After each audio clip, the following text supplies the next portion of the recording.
Everyone, welcome back to another edition of BKNY Hoops. If you're new to the channel, I'm your host as always, Rasheed White. All right, so Sean Marks actually signed a lot of big men, that to definite roster spots, but I mean, obviously he's actually looking for a Nic Claxton replacement. Now, this is not me saying this because the last Nic Claxton video I put out there, they're like, yo, man, stop trying to trade Nick. And I'm like, I ain't trying to trade Nick. All right, I'm not trying to do that, but Sean Marks probably is, because you actually look at the number that Nic Claxton probably wants, and you look at other, guys in his range, $100 million, and I don't think Cy doesn't want to go over the luxury tax unless it's like maybe for like, it has to be like a guy that can actually deliver you an immediate championship.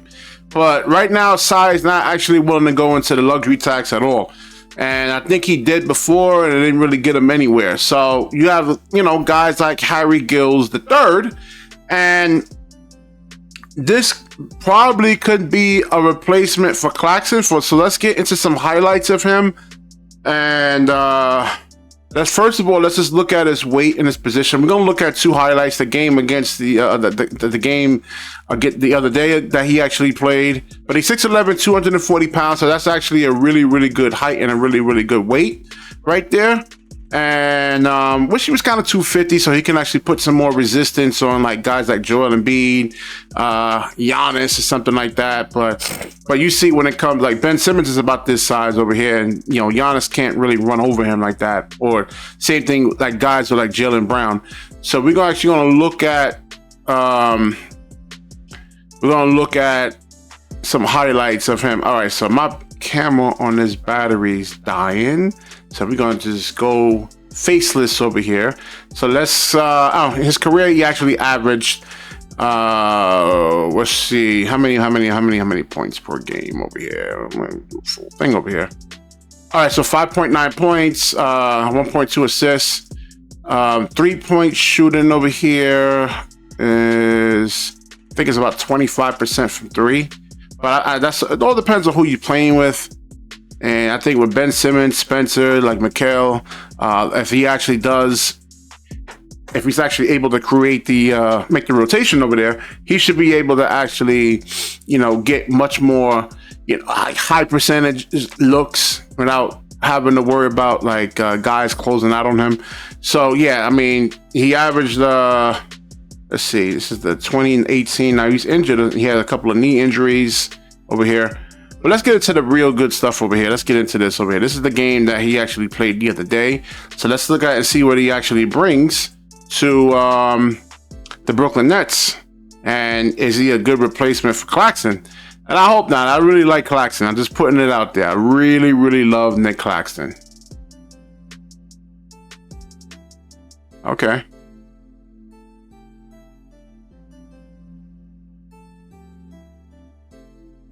All right, you see, he's a really good rebounder, but this is against like a Israeli team over here, not against like a NBA team.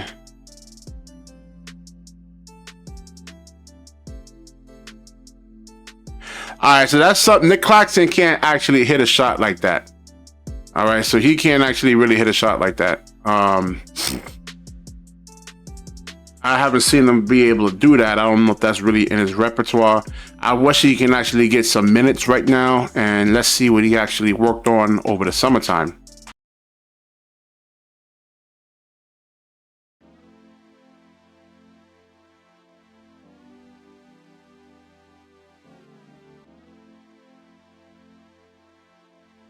All right, so it's a good cut right there. He actually understands. You see, he's a smart basketball player, and him and Ben Simmons really, really have something going on over here, man. Especially if you can actually stretch the floor. But like, moving without the basketball, understanding that, his defender is actually trying to stop Ben Simmons there, and his defender's actually trying to stop Ben Simmons, and he's actually able to roll and then have a nice little finish right there. So let's move on over here. It seems like the battery hasn't died yet. I'm sorry, guys. I'm multitasking over here. Us men aren't great at multitasking.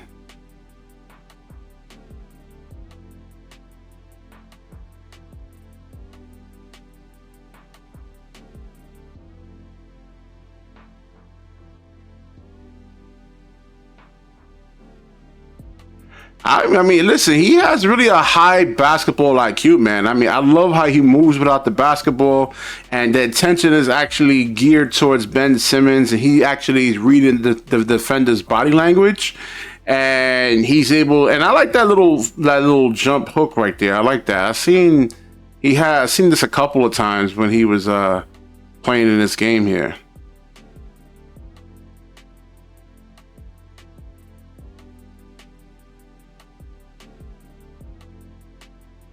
All right, so on that possession right there, NBA teams are going to like collapse much harder than that. So let's see if he can actually make this pass out to a corner 3-point shooter in that possession. That wasn't good defense in that previous possession right there. Ooh, I like how he rebounds in traffic. Okay, okay.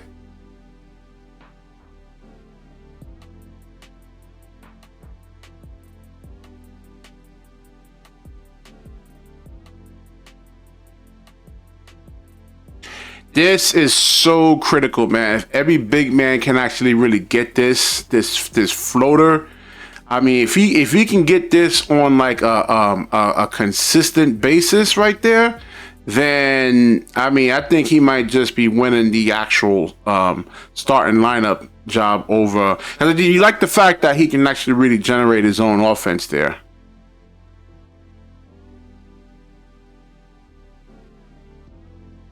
Good box out. Oh yeah. Oh yeah. I love it, man. I love it. I love it. I love it. I love it. So this is when he was with the Portland Trail Blazers, and it looks like he's much stronger, like he compared to when he was in Portland. Like he's a little bit much more bulked up there.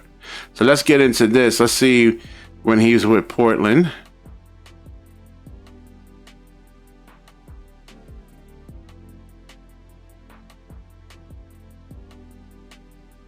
All right, so like I said, he's a really good rebounder. He knows he has a good nose, what they call a good nose for the basketball. He knows how to track the basketball.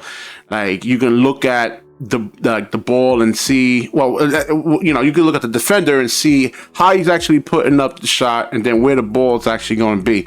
So really, really, really good rebounder right there.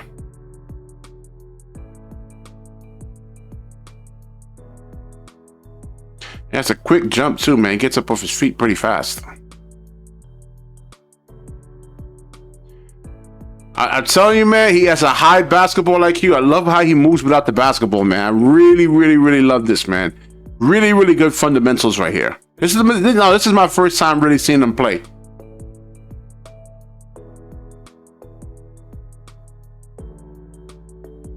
Okay. And listen, he actually went to his left right there and is able to actually finish going to his left. That's really, really hard. Like if you're a righty and then like go into your left hand and be able to control the basketball and still be able to finish though. So that's really tough. It was bad defense on that part. I mean, it was a good read because the defender that was closing out on him, I mean, it was again, if he's shooting 25% from three, you don't want to close out so aggressively like that.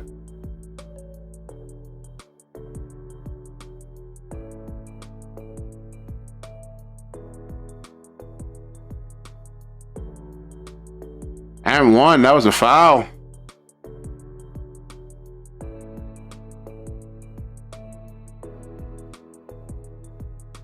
Yeah, this is I'm telling you, man, this is perfect. I love what I actually see out of him.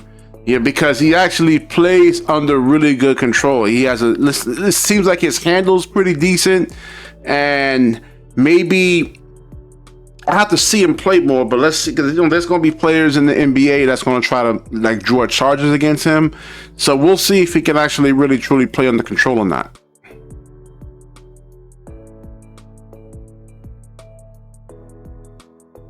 Oh, he actually avoids the defender right there. Good defense. Yeah, let's look at his lateral movement on the defensive end. Yeah, this is perfect right here, man. I don't know. So the thing you want to ask yourself is, how come other NBA teams didn't actually pick him up? You know, so this is the stuff that we actually have to see and why. You know, it's really hard to get a good gauge on like 400 different players in the NBA. I mean, I could do this thing full time, 8-10 hours a day to analyze players. And it takes a long time to really scout these guys and see, especially like on the NBA level, to see what they're actually missing.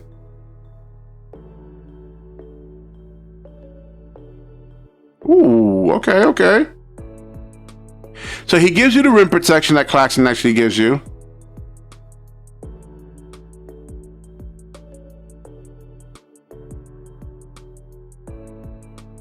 Ooh, okay, okay. Ooh.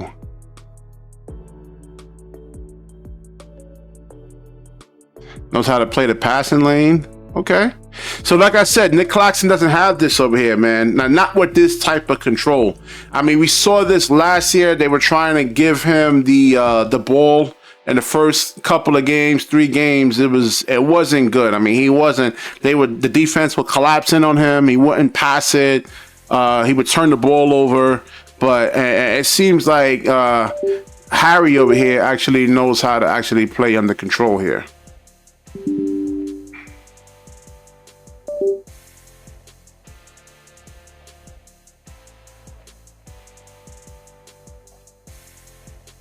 Okay.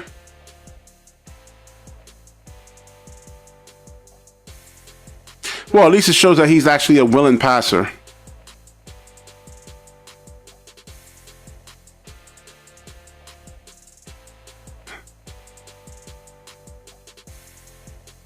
Good defense. Okay, okay. So really, really good. Ooh, so you see the athleticism? He plays, like I said, he's a big guy, 6'11", but he plays more like a guard. Like he's not out of control. You know, like the game is like, it's not sloppy or anything like that. I mean, he has really good control of the ball. He's athletic and he runs the floor really well.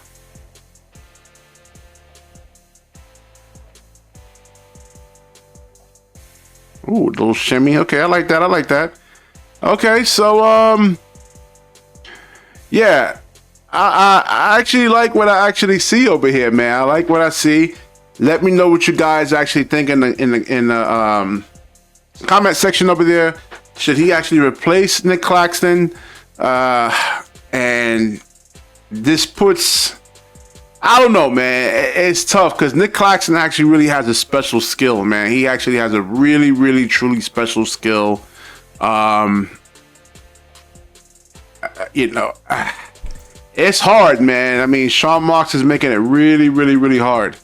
You know, I mean, he seems like he's pretty good right now, and I think they'll give him more minutes tomorrow against the Philadelphia 76ers. And to see what I want to see what he does against Joel Embiid, if he actually really plays. All right, so I got to get up out of here, man. Definitely like, comment, subscribe, certainly share this video. And when you share, the universe certainly shares back with you. Peace.